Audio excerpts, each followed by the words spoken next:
the inclusivity. I don't know if that's a word, but the inclusiveness that I've noticed where people just like take you underneath their wing, no matter what. Meeting other people and coming across the finish line, coming into the festival area with these groups that they met out there on that course, and from all different walks of life, all different fitness levels. It does not matter. No whining. No quitting. Overcome. Community. Teamwork. Tough Mudder. Tougher together.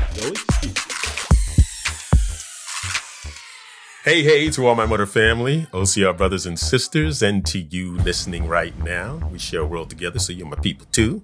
And I'm your mirror man and host of Tough Mudder's No Excuses podcast, Sean Corvelle. In this special World Toughest Mudder episode, I am talking with our 4 OG WTM MCs, Greg James, Coach Kyle Ryleton, Jason Helmsteadter, and Clinton Jackson. These are the guys that in some capacity are out on the course for the whole 24 hours of the competition to show the Mudder community how much we appreciate them and to also offer support to them as they look to achieve their endeavors. It is a tradition I started in 2011, and over the years, these guys have come aboard and they've made it a significant part of the event, recognized and praised with a lot of gratitude from our runners and our participants, which I so appreciate. Now, Greg's going to be out there running again this year, competing for his personal best.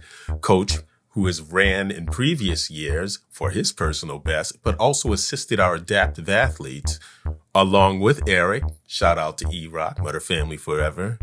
This year, Coach will be returning as our on-course DJ. He's going to be providing that motivation, that music, and that fun and energy out there halfway through the course for our runners.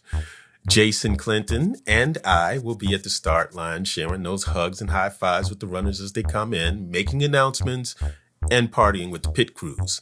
Pit crews, they're going to be out there the whole 24 hours also supporting their runners.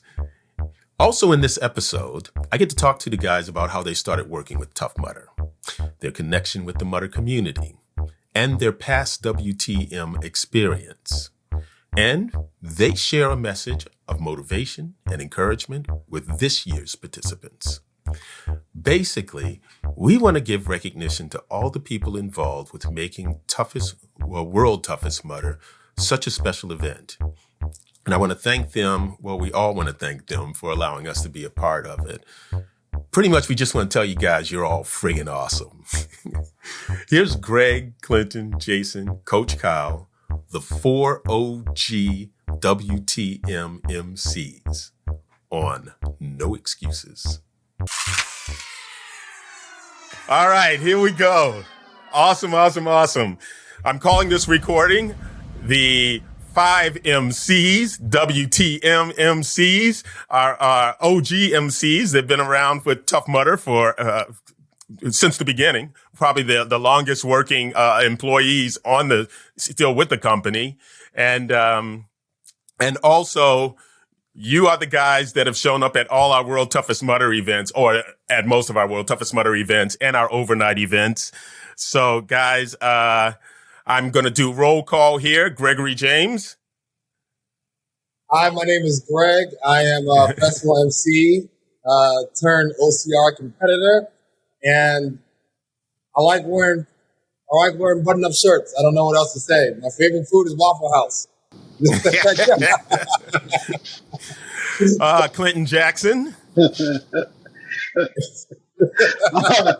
I'm Clinton Jackson, comic, doofus, Tough Mudder finish line MC, husband, son, friend, brother, and I like ice cream. And the youngster among us, Jason Helmsteadter. I don't know that I'm the youngest. You're the youngest MC. I might be okay, that's as fair. far as being an MC for Tough Mudder, yeah, you're the youngest. True. Yes. All right, that's fair. Well, good day, y'all. I'm happy to be here. I'm looking forward to this. It'll be a good time.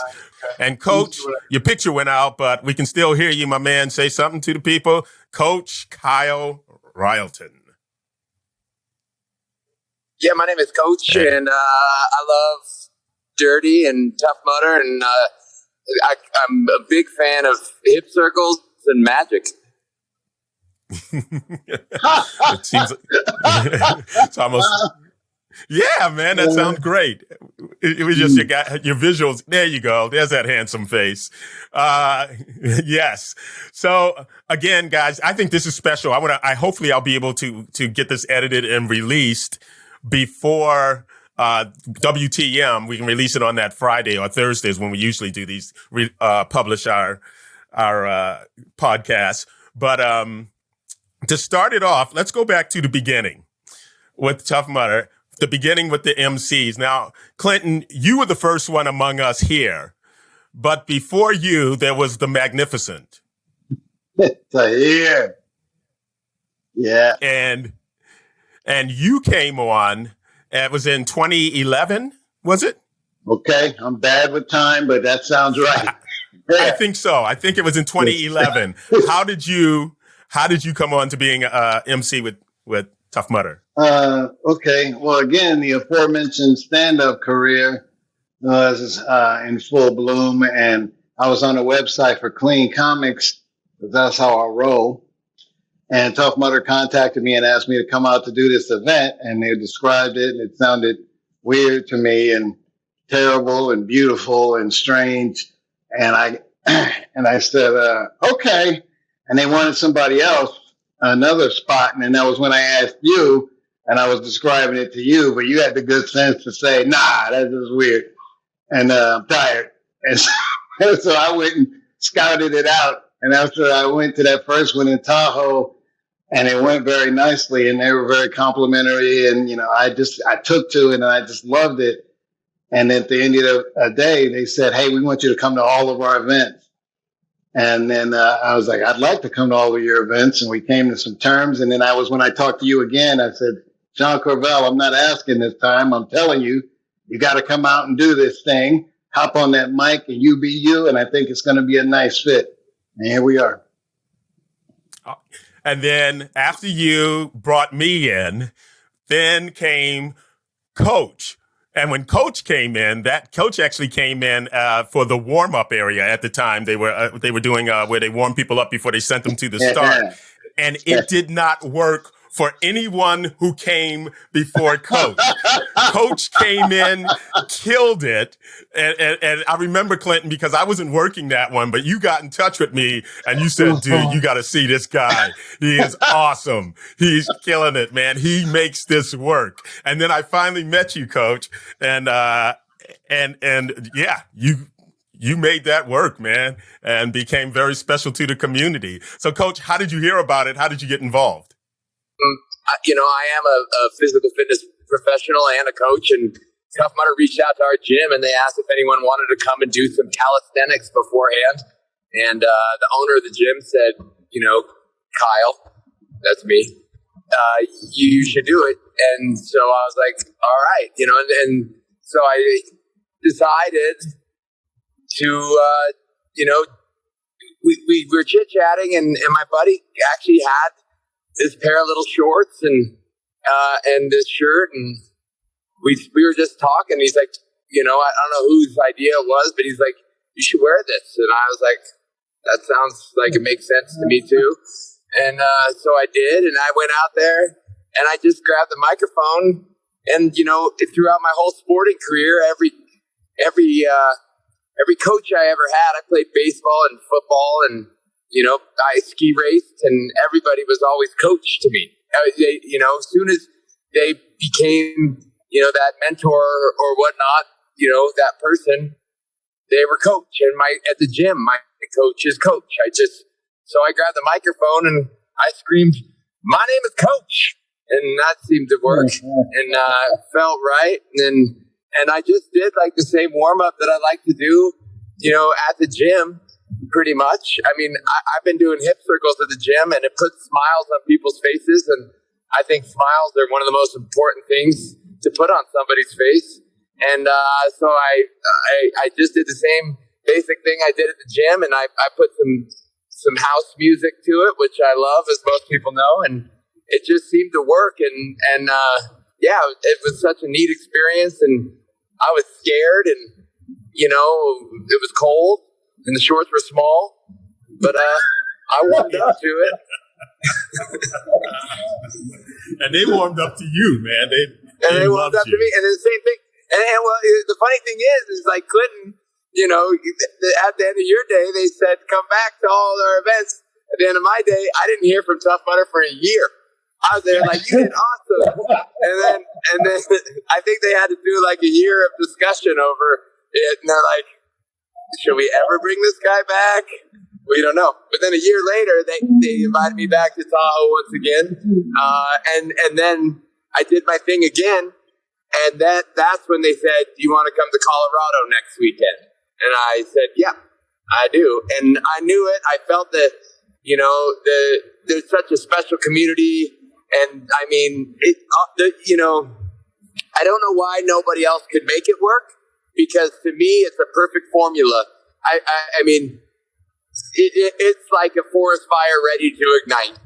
You take these people that are so excited about this incredible event, and they're showing up, and they've got nerves, and they've got all the feelings and the jitters, and you just pour some gasoline on it and light a match, and yeah, it goes. Yeah, and I don't know why it didn't work for anyone else. I mean, people didn't do like an awful job, but it just didn't click like it did when you did it. And of course, you brought in E-Rock for us, Eric. He was a friend of yours. But along with that group, and we'll go back and mention all the MCs that have worked with Tough Mudder, because I want to give them all a shout out eventually. But along with that group came Gregory James. Greg, came you, my man. You, and again, you kept it going. That whole warm-up thing, they loved your personality. You got what was going on there at the event. How did you get involved with Tough Mudder? So I feel like I was a little bit peer pressured. So I had a friend that works for Tough Mudder. His name is Nick Pennick. And he was like, hey, Greg, I just started working with this company.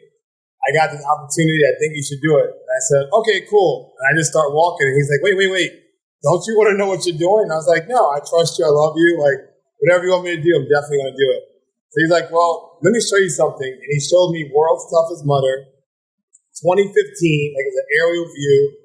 And Sean, you were doing the start line speech. And I was like, no, absolutely not. There's no way I could do that. Way too many people. He's like, it'd be great. He's like, no. So fast forward, Nick says, well, I want an audition tape.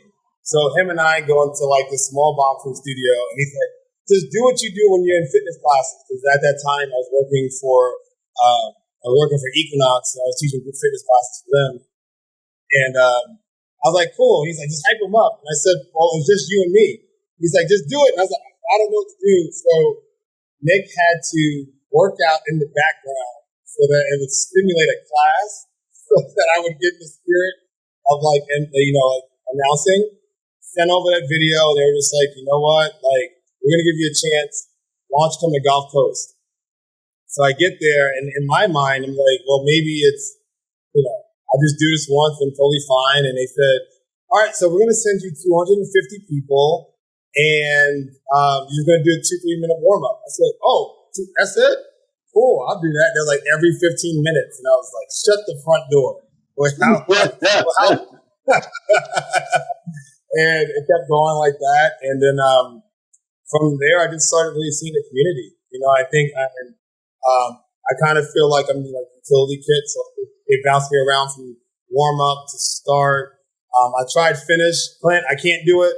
I can't finish. And they were like, you know what? It's not working. Here's a fire hose. And then they realized it's a bad idea. So they're like, maybe we should never do this again.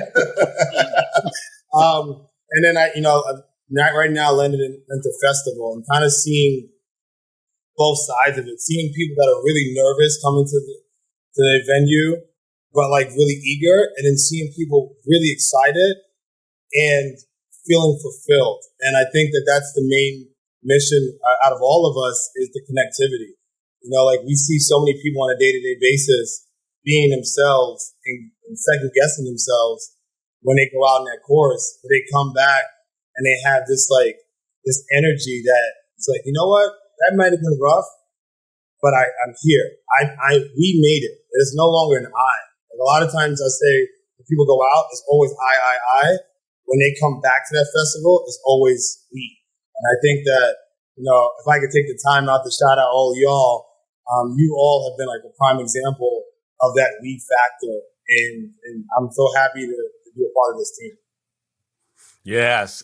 And the youngest of the team, but we do have some two more MCs that have come on board with the group. But Jason, right here of the WTM MCs, yes, you are the younger I'm one. sorry. Look at him. What? Come here. He wants to say hi. What's going on? Is that Max? Look at that. The youth with the hair. I'm telling you, they're all rock crazy. stars. So yeah, Jason, you came on and you were kind of like plucked right out of the community because you came on and you started doing overnights with me where you were a race announcer.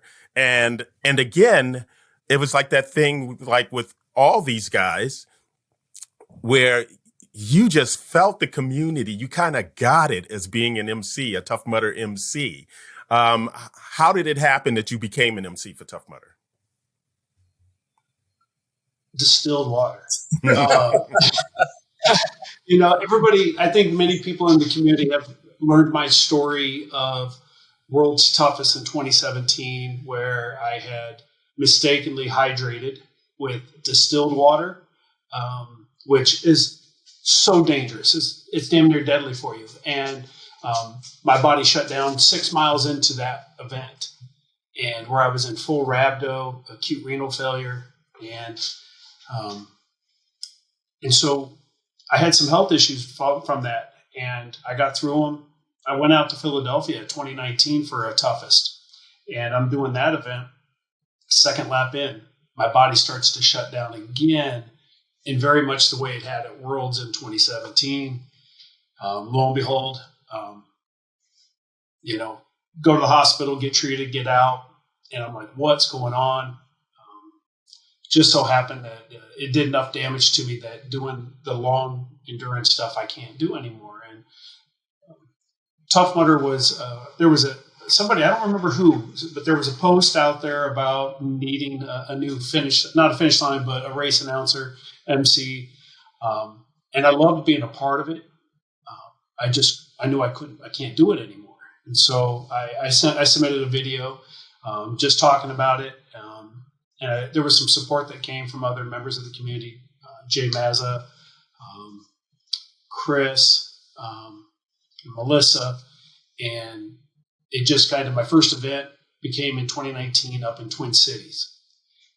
And I had I had an idea of what it was going to take because I had done the events myself, but it wore me down. I was just shocked at how tough it actually was to be out there for the full time, trying to stay hyped for people who are sometimes they get in some real dark spots. And you've all been there, you've seen it, you know it. But after that, I walked away from it and I was thinking, oh, that was great. I'd love to do it again. But like some of y'all, I didn't hear from Tough Mudder, for a while. It was just radio silent. Up until about 2 weeks before another overnight event. And they're like, hey, can you show up for this? I'm like, I've kind of been waiting. And it became then, I became the race announcer for the endurance series. And this, I think, will be my third Worlds. I don't know how many toughest I've done, but it's been great. It's been, you all have more than welcomed me into this family and being a part of it. And I've enjoyed that. And obviously, with Max stepping in, he loved being a part of it too, because he's just like, he could hear all your voices. So he's standing outside my door here making faces, videotaping me, being videotaped here. Being a part of this community is something that's it means a lot to me. And I'm looking forward to this event. really am with y'all. It's going to be a good time. You know, it's funny. Among the comedians, among the MCs, you may have been the one who's done the most. Tough Mudder ran the course the most. How many have you done, Jason? I'm somewhere between 40 and 50. Yeah, I know Coach has done a lot, and Greg has done a lot. Greg, how many can you remember that you've done now? Including Worlds, say 28. This Saturday will be 29. Yeah.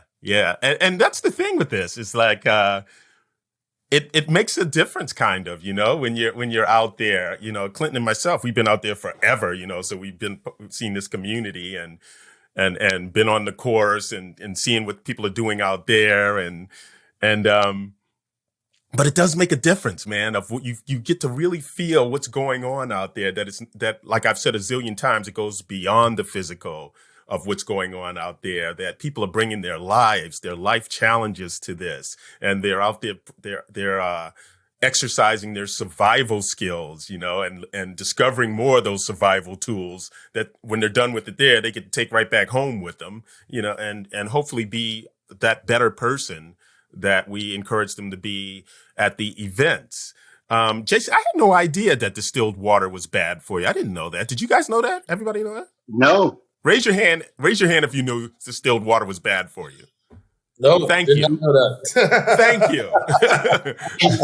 You know, Sean, it's by pure luck that we just determined that it was distilled water, because like many of the athletes that you see, or the many community members, you know, you show up at a new venue and you head to Walmart. Walmart has everything. So I go to get my Pedialyte, which is it's all good. So, you know, like many athletes, you show up at Walmart to get all of your supplies, whether it's, you forgot batteries, you need food, you need a headlamp, a tent, maybe a chair, anything like that. Well, I would go into the baby food aisle and I'd get the Pedialyte, and they'd have water sitting right there on the shelf. So I just grabbed that because I didn't want to walk to the water aisle, and off I go. And that first Worlds that this happened at in 2017, I was out there. I just flown out by myself and a buddy of mine. My wife had stayed back. My in-laws were coming up to pit for me, so I had purchased all my stuff myself. And it wasn't until so that happened in 17. Then in the spring of 19, I went out and I did an ultra in Arizona, but my family had traveled with me, and my wife had been the one to go to the store to get all my supplies. Until I went to Philly, then about 8 weeks later, and then I'm back purchasing. So getting to what you were saying, though, is I didn't know about the distilled water until listening to a podcast with Neil deGrasse Tyson on it. And he started talking about water on other planets, and then he shot off on tangents and just so happened to bring up the negative impact of distilled water on the human body. And I listened to it again and again, and then I sent it off to the specialist that I've been working with. And it was like, I think for somebody as smart as he was, he never felt dumber, because he had never asked me what type of water I had drank.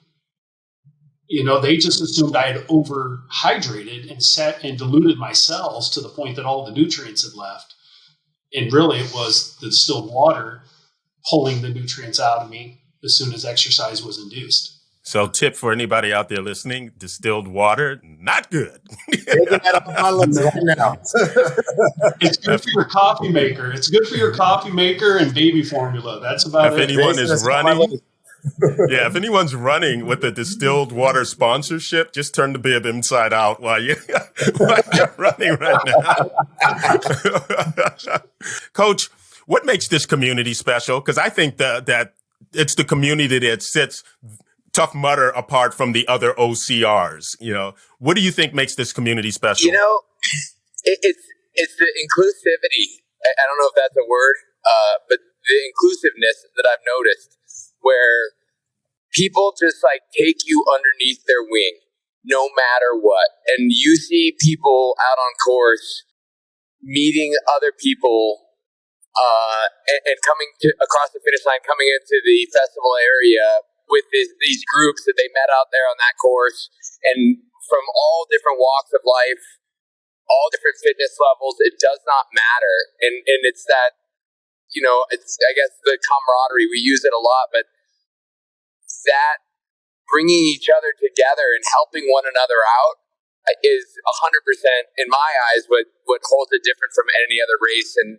any other event. Like Tough Mudder, most of the time is not necessarily a race, right? World's Toughest obviously is, but how inclusive the community is, and it's just like it is that, it breeds that. You see somebody out there solo, you grab them, they become part of your team, and then these, our world's community, they're all over the world, and they've become best friends, and it's so neat. They travel to events together, they have dinners together, they stay in the same houses and take care of one another.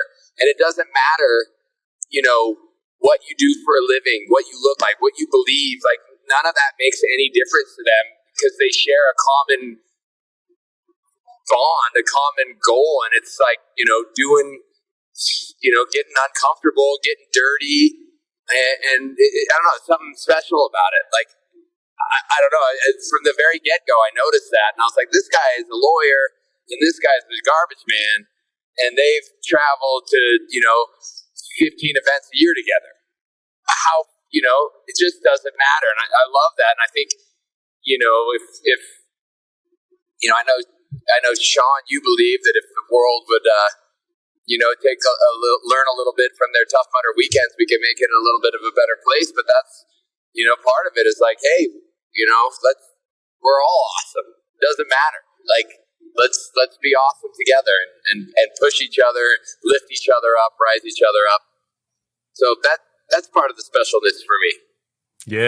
Yeah, I agree, man. Clinton, you've been doing this again. You may be not just the longest MC, the MC that's been working longer than any of us. You may be the person who's been working with Tough Mudder longer than anyone else that's working with them right now. We'll have to do research on that, but I think you are. For you have that connection with people through comedy. That's we've been doing that. You and I have been doing that for a long time. Mm-hmm. How is that connection with Tough Mudder with the people for you? Is it similar to what you get from comedy? Different, better, less?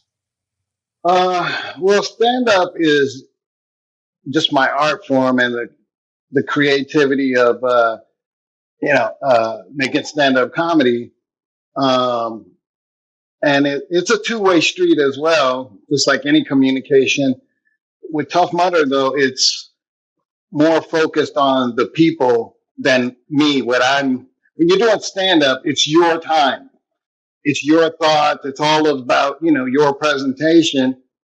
And with Tough Mudder, it's me getting in on what exists. As an event, as an entity, and trying to add whatever it is I can add to that and facilitate what it is versus, bringing my own thing and saying, okay, this is what I brought to unfold and share. So, that's kind of the basic sort of, structural difference in my opinion. And then there's just the volume of people that you get to be more intimate with. When you're on stage, there's a collective audience and you kind of meet people afterwards and you talk to people from stage. But at Tough Mudder, it is a constant flow of individuals that you get to encounter and interact with. And it's overwhelmingly, beautiful. And I really, really love that about it. Is that kind of what you're? Yeah, because the evolution, because you're right now at electroshock, world famous obstacle and one of Tough Mudder's signature obstacles. And the evolution of that, as far as I remember, was at first I was over at electroshock. I had went to Finish, and then I saw Finish. We were just in the way as MCs there, and I moved everything up to electroshock. And then how I remember is you came and gave me a break. You break me. And I went and got some food. Then I came back and I was watching you there, and You were phenomenal. It's like you said, your art was stand up. So you had that connection to people. And just you being the awesome guy that you are, that connection to people, but you was just so funny, so funny. And then it was like, that's it. This is yours now. You are Electroshock City's mayor, the mayor of Electroshock City, man. So how's that for you working Electroshock? How do you like that? That's Especially Electroshock out there. And for anybody that doesn't know, over 8 hours a day, I believe, just on and on and on, no breaks. Yeah, I don't like to walk away. I never walk away. I can't do it. Because every time I meet somebody and there's a great moment, there's a part of me that thinks, now what if I was over there in that porta potty and I missed that? What if I was somewhere eating a sandwich and I missed that? I can't take it. The thought of it, what do they call it? What the kids call it? FOMO? FOMO? I got that bad. I got that FOMO bad. I got a fear of missing out. And so I don't like to step away from my post. I hate when I'm doing one thing, when I'm talking to one person, and then one other thing happens. That even drives me nuts. So, yeah, I post up and I try to just catch up as much of it as I can.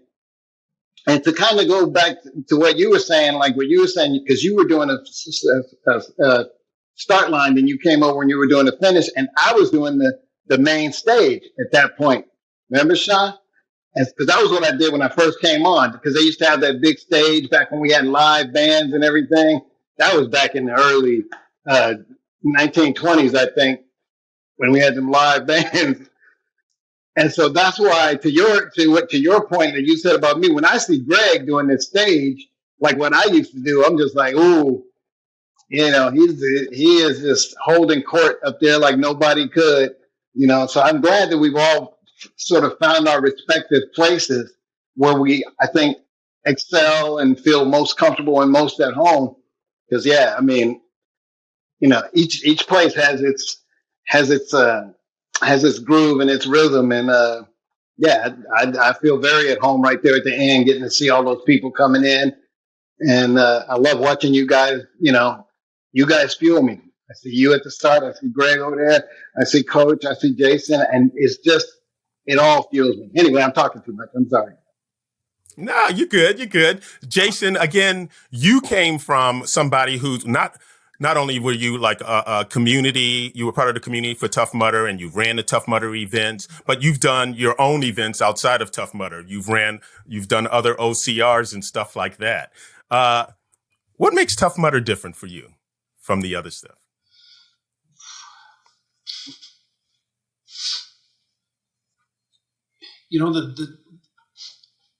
The differences are subtle, but yet they're vastly different than what you get elsewhere. You take the biggest one against us is Spartan, where those athletes are there to compete against each other. We're there to work with each other. Some of the other OCRs, they try to mimic, and I think some of them can do a very good job of it. They're building their communities. But going back to, and I forgive me if it was Coach or if it was you, Clinton, somebody talked about inclusivity, and we have that. As long as you're not an ass, you don't suck at life, in terms of being a good human, for the most part, you are accepted in this community. You'll find someone else within this community that gels or jives with you. And for me, that's the biggest thing. I so hated that I knew I couldn't go out and do another toughest. Not at least as on an individual basis. That I put pressure. I wanted to do this so that, the first year I did it, no contract. I was just out there to do it, so I could still be a part of it. I don't come from the comedic background that some of y'all do. I don't have this over the top personality, but I do genuinely care about what each participant is going through.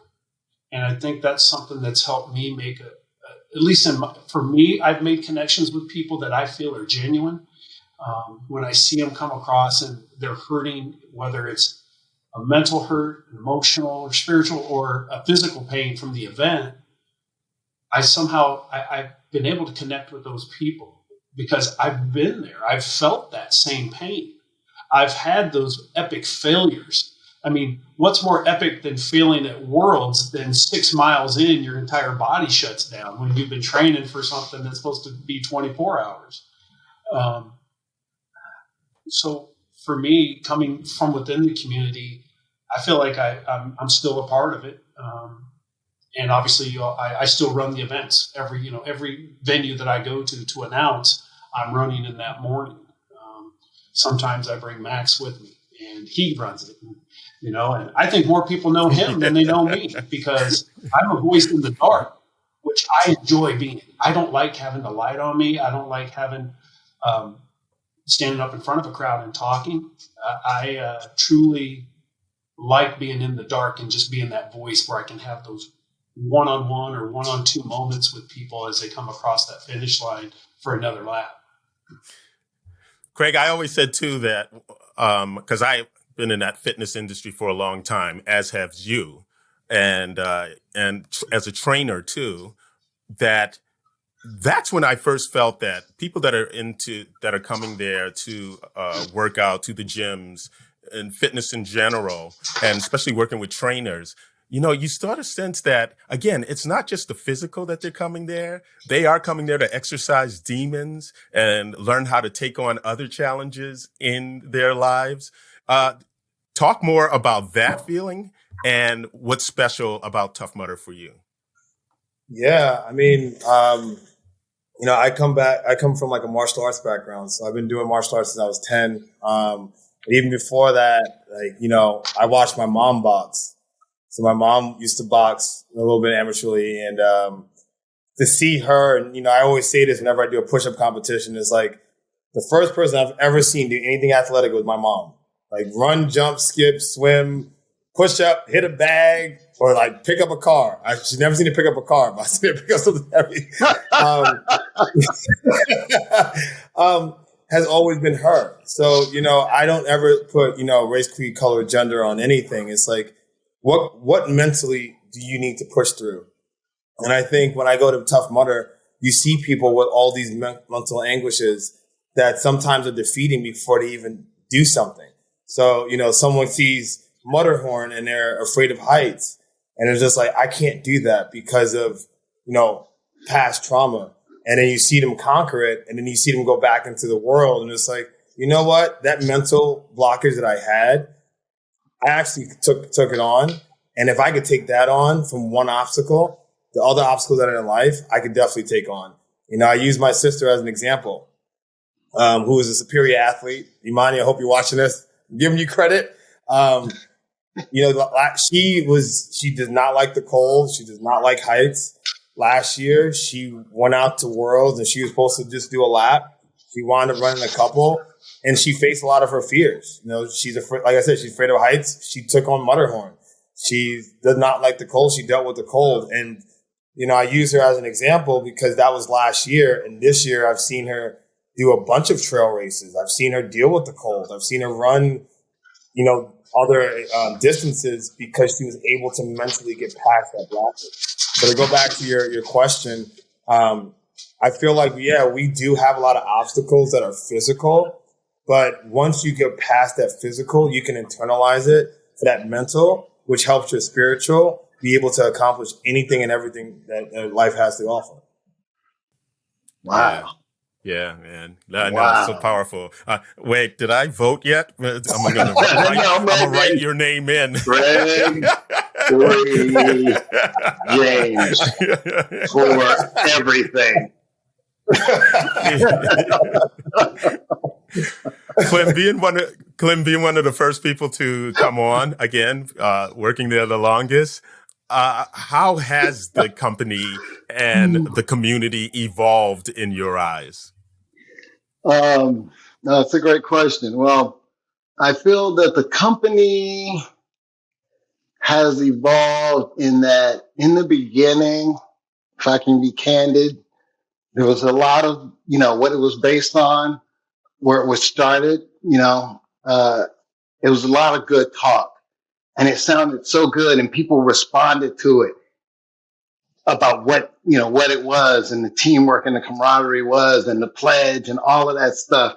And then we started to find out that the heart behind it was a little bit more focused on other things, I like to think. And we saw some cracks in the veneer, I think. And some ways that things were being done that I think didn't really serve people the way it was promised. You know what I'm saying? It was like there was stuff that was just like, okay, we have this thing that sounds so good, but is the heart really there? The words are there. And then it evolved into, what we saw with our dear Kyle, McLaughlin, and seeing the words matched by the actions, and the real heart was there. And it reinvigorated all of us. I mean, I think all of us MCs, I think I can speak for all of you guys. I know you, and for the community. And I think we're in a better place now because of that. And it did feel like a loss, losing Kyle, but I think his legacy is so strong that it really gave us all focus and hope, and said, yes, this thing that we've been saying all along, we've seen it actualize, and we're not letting it go again. And it'll never not be what we know it can be and what we want it to be. And with the community, the evolution of the community, I think it's been steady. I mean, it's always remained itself. It's adjusted to whatever COVID or whatever it's dealt with. And you saw the people doing online stuff, but it's been so steady and reliable to one another and to the world. And like what you say, what we give to the world about what we're doing and what the individuals do when they go back in their life. That's all been steady. So that's only remained true. And I'm proud of everybody. I'm proud of you guys for that, for who you are, to each other, to yourselves, and just keep doing that. Stay you, stay strong, stay together. We got this. Yeah, Jason, like I said, you've worked the overnights with me, the 12-hour events. You've done the World Toughest Mudder. You ran the World Toughest Mudder. You didn't just, as I love to say, talk the talk. You run the walk. What would you like to say to our World Toughest Mudder community out there for this year's World Toughest Mudder? 2022. Boy. Just in case this goes into reruns 5 years from now. Vacation. If they make a movie, I want Urkel to play me. No, we good. We're going to lock this recording up in a capsule and ship it out to space. First up, and have a tough mudder, world toughest mudder on the moon. This will be there first. I'm sorry, Jason. Go ahead, man. No, I don't know that I have anything real deep or profound. I tell people, and I say it throughout the night, and the three of us got, we had a blast last year. I want people to embrace what they're experiencing. Take a moment in the middle of a lap. People always think, I got to just keep going forward. I got to keep grinding. And you do, because you can't get any closer to the finish line until you take that next step. But I want folks to just truly enjoy their experience. You're choosing to do this. It's going to suck. It is going to suck. No ifs, ands, or buts about it. It sucks for us at times when it's 15 hours in and we're starting to hallucinate about things, or we're having a karaoke contest. And, for the athletes, find that person with you that grooves with you and spend a lap with them. Help an extra person on an obstacle. I just don't take for granted the opportunity you have to do this, because speaking for myself, I never thought it would end the way it did. And So to still be a part of it like I am now means the world to me. But I think many folks go out there and they don't leave their best out there. And I want that for every athlete. I really do. I want them to put out their best, embrace it, and don't take the moment for granted. Yeah. Hey, Coach, can you hear us? Awesome. I got you. Look. What does it say, Greg? I know. I see you. For anybody that's Coach he's not texting and driving, y'all. This is not texting and driving. Coach, real quick, 3 questions. I'm going to throw 3 at you while we have you. 1, how many Tough Mudders have you ran? Gotcha. 2, you've done the WTMs before. What was a special moment for you at a World Toughest Mudder? And what would you say to the 2022 participants this year?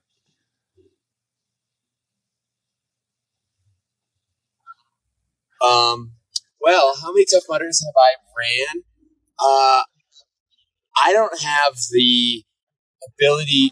No one keeps track for me, and I'm not super duper good at counting. But I'm going to say somewhere in the realm of like 35-ish, 30, something between 30 and 40. And because I remember I was keeping good track because I couldn't wait to get my 25 headband and have my man Clinton Jackson put it on my head, and that was a very special moment for me. As far as like special moments at World's Toughest, I've had the opportunity now to actually participate 4 different years, and I mean, it's just a cornucopia of special moments. But one year, so I did it the first year with E-Rock and myself, and we went out there, and like literally Tough Mudder was like, "You guys want to run it?" And like it was like, I don't know, a week before the event. I'm like, run like with our feet, or like run the event like with like pen and paper. And they're like, no, like run. And I'm like, oh my God, we were so unprepared, and like we limped our way around to the finish line, and it was awesome. And then but then the next year after that, we did it again, and leading up to that, one of the guys that goes to my gym is actually a Legionnaire and had run World's Toughest multiple times, and he was always going for the brown bib, that number 50, and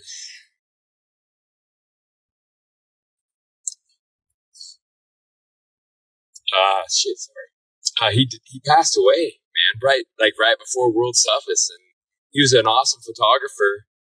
And he's one of the guys that told me, like, when they said, "Hey, do you want to run it?" I went up to him. I'm like, "Should I do this, Vernon?" And he's like, "Absolutely. It's an incredible experience." And he's like, "It's my favorite thing that I do, and all year." So I said, "Okay, I'm doing it." So that he was the guy that kind of pushed me over the ledge to like decide to go out and do it unprepared. And then he's a photographer, and he was up in the mountains. And he sent a last text to his wife that said, "I'm waiting for the light." And something happened. He was also a rock climber, and he didn't come home. He the mountain took him. And so the second year, I was like, I'm gonna bring Vernon's wife home the brown bib. And because he was always trying to do that. And so I just made that my goal, or our goal, E-Rock and I said, "Hey, E-Rock, this is our goal." So I just kind of forced the goal into his lap. And I was like, "We're bringing Vernon home this brown bib." And we did it. We got the 50, but we actually went past 50.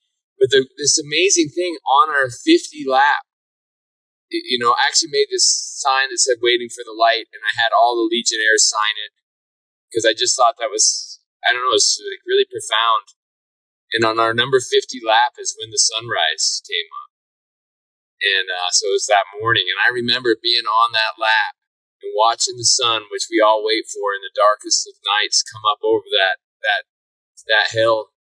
And like, as soon as that light pressed out, we got our 50. And I don't know, it's just like, I mean, there's a million magical moments that I've had on that course with the people, but like, you know, that just sticks out to me as like he was kind of talking to me like, hey, here's the light, and you know, thank you for that 50. And yeah, it was pretty awesome. Coach, if I can cut in real quick, I saw the video of when they had done the documentary from that season, and that was one of the most inspirational moments that I recall from it.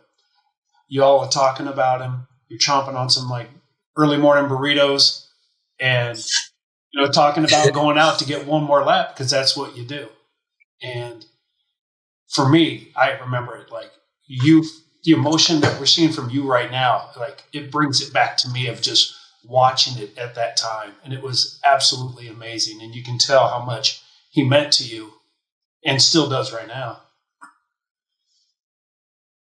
It's such a cool, I mean, this event for the people that have run it before, you know, and before I had run it, I thought, you know, I loved all the world's community, but I thought they're all a little crazy.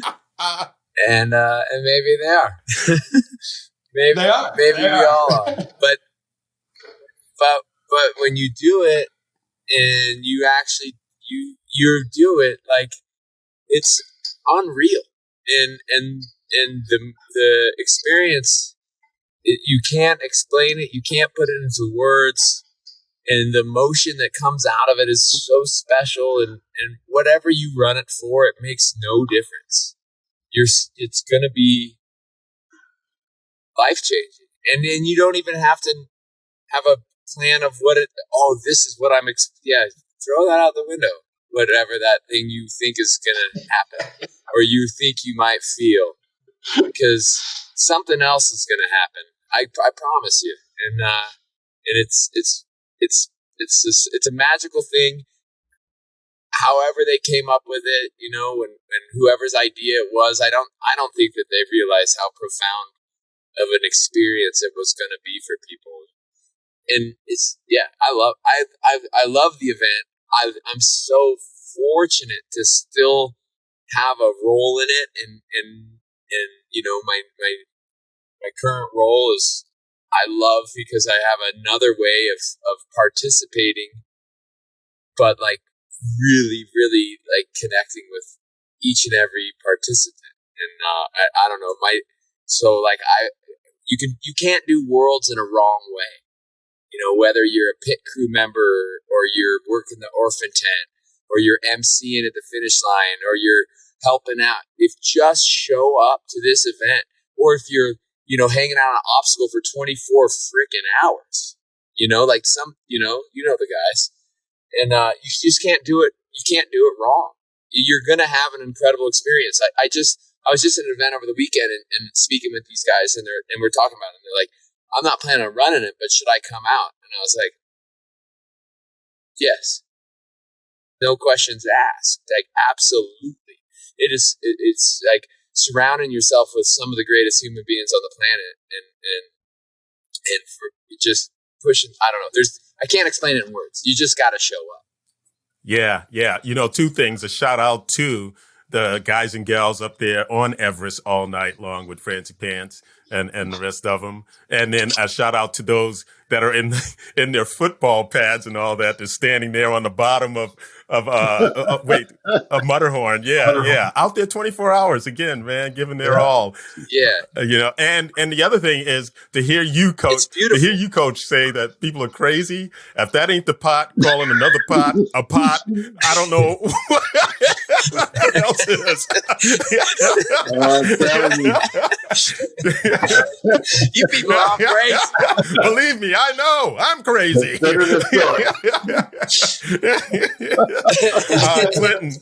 Clinton, man, this time goes by so fast. Clinton, a special moment for you at World Toughest Mudder, and what would you like to say to all of our participants this year? A special moment. was a time I told you, well, you were there for it. One time when we were talking, we were our nonsense in the middle of the night, and we were talking about, and I'm gonna stay it up front. Just go with what I'm saying. If it doesn't sound politically correct, I apologize, but I'm telling you the story. We were talking about somehow we got on Eskimo kisses of the rubbing noses together, right? And we were how people we don't do that or whatever we were talking about. Just the idea of rubbing noses together. We were having good times. And then a guy, a participant he was from some other country. He came up, and I remember he just grabbed me by the shoulders, and we rubbed noses together because we were talking about it on the mic. And then he ran off, and then he every now and again he'd show up again, and we'd do our little nose rubbing together, and he'd take off. And then at the end of the event, he said, "You know what? I was about done. I had nothing else left in the tank, and I was done." And then when you said that, and then I just ran up to you and I did it, it lightened my spirit, it lightened my mood, and I just took off running again. I didn't think I could do it again. He said, and that was the thing that turned it around for me, was just having that to focus on, that coming back, and we were going to rub noses, and it felt great, and it gave me something to focus on. And I was like, man, in life, sometimes it's just the moments, and that's what I consider myself, a creature of the moment. And so when I see moments like that happen and somebody can find something in what we do, and again, I can speak for you guys, I believe we just give what we got and people make what they make of it. And we just avail ourselves. And so that's why I count it a privilege to work with you guys. And, I'm just so proud of all of you. And just as an aside, every single time, each one of you guys, every time I spend time with you, you give me a brand new reason to love you all over again.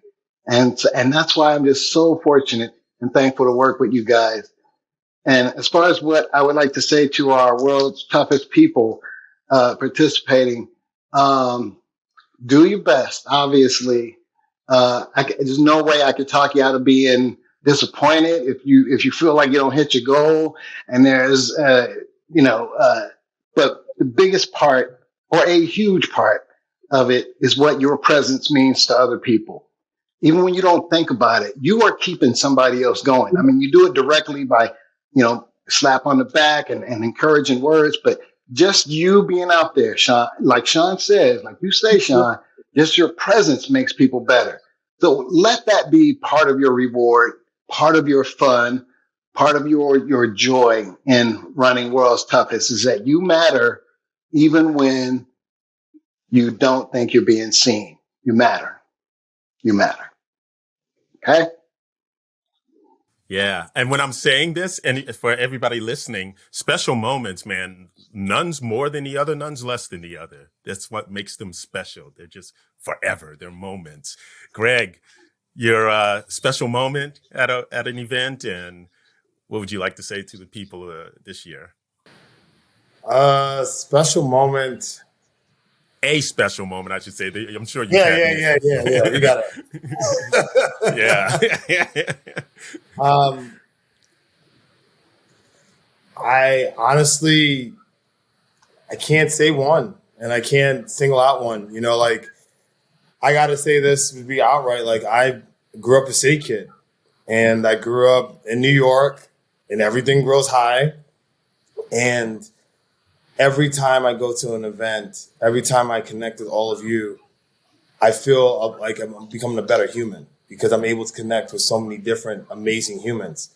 So for me to think about one moment in particular, it's hard. I can't think about one thing because we have so many, like you said, so many moments where we all connect and we all grow together. Eat from the staff side, us going to dinner and finding random pasta places, to me hanging out with the course guys and almost flipping over a UTV. I hope no one hates you listening. Things like that happen, to, going out on course and connecting with so many beautiful humans that have so many amazing stories that I can take with me to then, be the, pass the baton on to somebody else. as an amazing moment. So like I would say that anybody's going to Worlds, you know, to echo what Clint said, like be you and just remember that you as a human are connecting with other humans that want to connect with you, and allow yourself the whole experience, not just your own, but the experience of living, being present, growing, and connecting with so many different things outside of your four walls of your apartment or a house or a shack, a bungalow, a car. I don't know. Jason, I don't know if I hit you up with those questions exactly, so I'll throw it at you again. You can repeat your answer if you have to. A special moment for you, pull one out of there, and then and also again, what would you say to the people this year? You know, like y'all said, the moments are hard to. You can sit here and I go back. I could look at a venue and say, "Oh, I remember when this happened there, or that happened at this place." For me, and he won't always believe me, but my special moments come from being able to share the course with Max. He shows me on a daily basis how I can be better.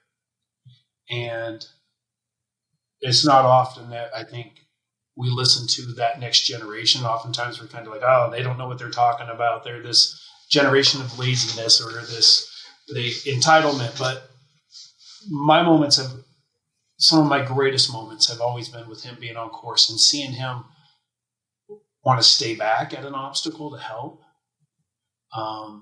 strangers, because he knows that that's what the community's about. To him coming through and seeing Clinton and just beaming because he's going to go through EST, even though Dad doesn't do it anymore, to him being excited for the start line and being there and amongst the people. And like I said before, I think more people start to recognize this shaggy blonde than they do, me, which I'm totally cool with. So having those moments mean the world to me, and seeing him being able to have a little glimpse into what I really do love doing, and seeing it grow within him. But if I'm talking about Worlds, last year was a pretty epic one. We come back after COVID, not knowing, after the bankruptcy, not knowing how things were going to unfold. What's this Tough Mudder world going to look like? And, we were all there. Coach had his DJ station, which was crazy and insane. Greg, you're out there taking it on with your sister. And it was awesome seeing you come through with just that smile that you have. And then the three of us going insane over the course of those 25 and a half hours, somehow making it work. That World's, to me, what we're trying to do and create when they come through from those laps, to me, is just, it's all about them. And that's what I love. It's not about people saying, oh, you guys are part of this team. I mean, I love this team, but it, to me, it's so amazing to see somebody take our energy or us take their energy and we just build off of it and see them go back out there, or them come through and say, hey, thank you for what you said. And you're going, I don't remember what I said because I've been 25 hours too. But it's those little moments where somebody just says, you helped me. And it's like, okay, this is why we're here again. This is why we came back to do it yet again. And everything else that happens in between here and now, it can be forgotten about because we all are in that moment together. And I freaking love that. What are you looking at? What? I can't read it. Me through. I heard his voice in the night. I know that gate. I know who that is. That's awesome. You make me sound like a creeper. Hear my voice in the night. So I'm excited, guys, about again. I hope we are able to bring this together. I know Coach was in and out for us, and that we'll be able to publish this before the event. And in fact, I wanted to do like a challenge to anybody that listens to this. If you during starting on Thursday all the way through till we're done after the brunch, the first person to get a picture with all of us MCs, Greg, Clinton, Jason, Coach, and myself, and post it on the No Excuses Facebook page, the podcast Facebook page, I personally will give them $100. They can put it in a pocket, or I'll donate it to their favorite charity. And even though I have no authority to say this, a free entry into any of next year's events. And yes, and of your choosing. So it'll be the first person to post a picture on the No Excuses podcast page on the Facebook with all of us MCs, myself, Greg, Clinton, Jason, and Coach, and you got to be in it too. This person, whoever does this, so. Is it one picture of all five of us, or all six of us, or can it be individual? We have to all be together. Yes, all together with that individual. Ooh. Yeah, Ooh. Yeah. So I hope that clears it up. Yes. So with that being said, guys, let's move on to my final fun questions. Let me see. I see Coach is trying to get back in. Let me see if I can get him back in. Click, click, click. Oh, what timing? Yes. Just in time, buddy. Okay, before you go, Coach, I'm going to ask you the two fun questions. All right, and then I'll. Okay, well, I just want to give you my phone overheated. This is like so much work for it. Oh wow! That's what's happening. Wow. Okay. Yeah, it's like the temperature's too hot, so I just reset it, and I'm standing outside in beautiful Lake Tahoe. It's chilly out here. Oh, cool. So okay, so before you go. Before we all go, these are the two fun questions I like to ask all my guests. First one is from that wonderful quote we got from the gentleman named Craig. I got to visit Craig in the hospital just before he passed away of cancer. His family told me when he last got diagnosed, he started living by this quote that became a motto for him, became a motto for me. Brought it back to Mother Nation. They made it so popular, it actually became a song by Darius Rucker, which was at the event. He played it live across the highway at the amphitheater last year at our World Toughest Mudder. But I asked this of all my guests. Coach, I'm going to ask this of you. When was the last time you did something for the first time? When was it? What was it? I'm going to, I think the first thing that comes up to my head is like learning a new sport. I picked up wing foiling. Which is like a wind-powered hydrofoil that you surf on. And, I'm learning a new sport. And I think it's never too late to learn something new and do new things and then challenge yourself. So that's where I'm at. When was that? It's been kind of over this summer, mainly. Perfect. Jason, when was the last time you did something for the first time? Boy, for me, it's been over a period of about the last year, but with COVID and then trying to get back to being healthy, yoga, man, yoga. Yeah. I lack a lot of flexibility. I lack a lot of, internal, balance. So I've tried to work. Awesome answer. Clinton, you're up right now. When was the last time you did something for the first time? Well, as you know, I lost my mom to, dementia and Alzheimer's dementia. And it's a tough thing, right? And so, but there's funny parts to it, but I could never, during that 7 years that my mom had it, I could never bring it on stage. And I wanted to be able to talk about it. And then we have my father-in-law who lives with us now, and he has it. And I've finally been able to bring it up on stage in a way that is meaningful, but funny, because there's a lot of funny stuff that happens during this condition. And so I've been wanting to do it, and I started doing it.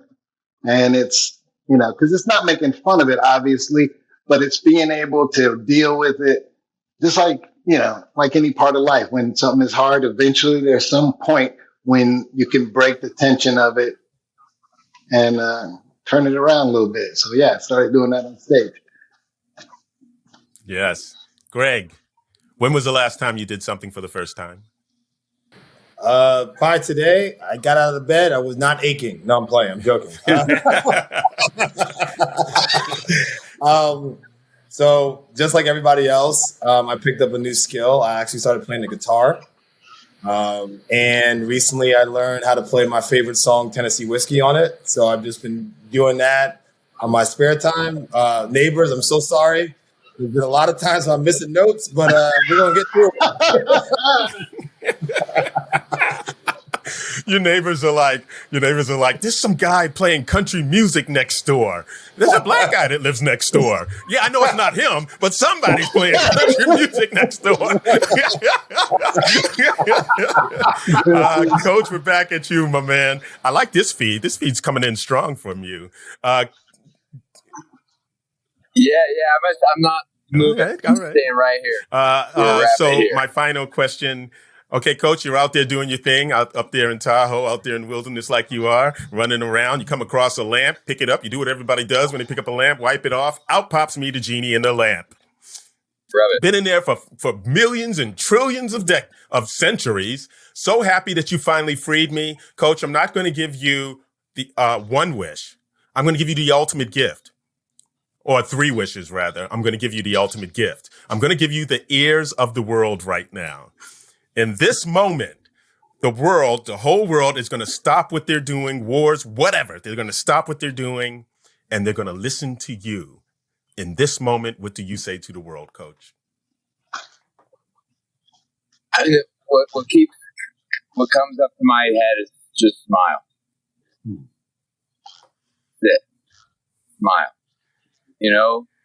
You can change so much of any situation. You can change the outcome of your experience by putting out something as simple as a smile. You can walk into an uncomfortable room where everyone's upset, and if you put a big old fat smile on your face, you'll watch those start to slowly go across that whole room, and all of a sudden you can change this awkward, negative situation into something positive. I think if everyone just stopped right now and put a big fat smile on their face, whether it's forced or not. You got us. Awesome. Yes. I think awesome. Craig James, in this moment, you got the world's attention. I can hear them. Everybody in the world's going, shh, shh. Craig's about to say something. What do you say to the world, Craig?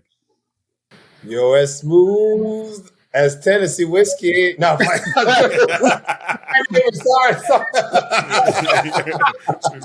One thing I want to say to the world, and it's funny because I'm looking at this wall that I have of pictures of all of you. I would say thank you all for being you. Thank you so much for all the laughs, all the hardships, all the lessons, all the things that make you you. Thank you. You are appreciated and you are acknowledged. Clinton Jackson, the world is listening. In this moment, what do you say to him?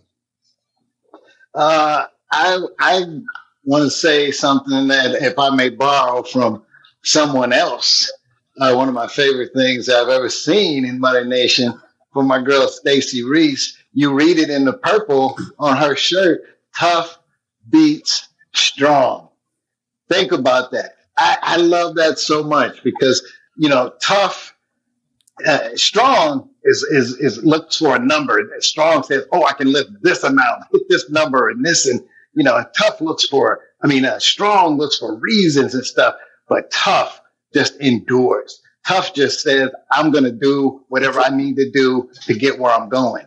You don't measure it. It just does. And every time I see that, I think like, man, I hope people, and I know people are reading it on her shirt. And so I just want to, it gives me chills and thrills think about that. So you guys just keep going and stay hard, because tough beats strong.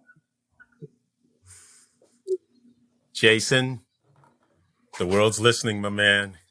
We know how much you love Max, and the world wants to hear also what you have to say to them.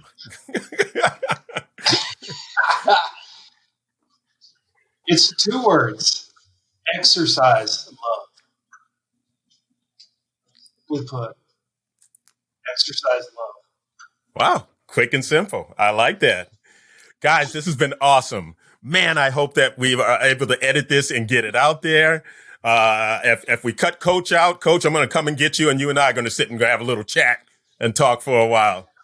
Yeah, I get it. I apologize for my inconveniences. No, it's a bonus to have you on here. Thank you so much. And Coach, you were gone, so let me say this. I challenged everyone at Tough Mudder, at World Toughest Mudder, if they hear this, that if one person is able to get all 5 of us in a picture together with them and post it on the No Excuses the No Excuses podcast page on Facebook, the first person to do that, I will donate $100 to their favorite charity, even if it's their pocket. And we're also gonna we don't have any power in this, but we're telling them that we're gonna also get them in a Tough Mudder of their choosing next year.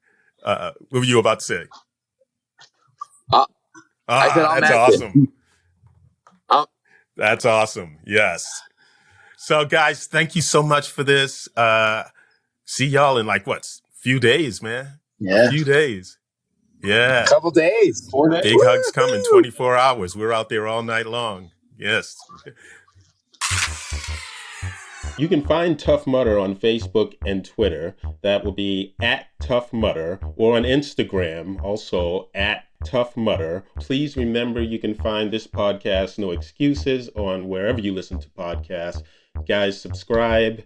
Let me know what you like, what you're not liking, and I will be including you as much as possible and even more in the future. Inspirational. Be inspired. Inspire. No excuses. Motivational. Be motivated.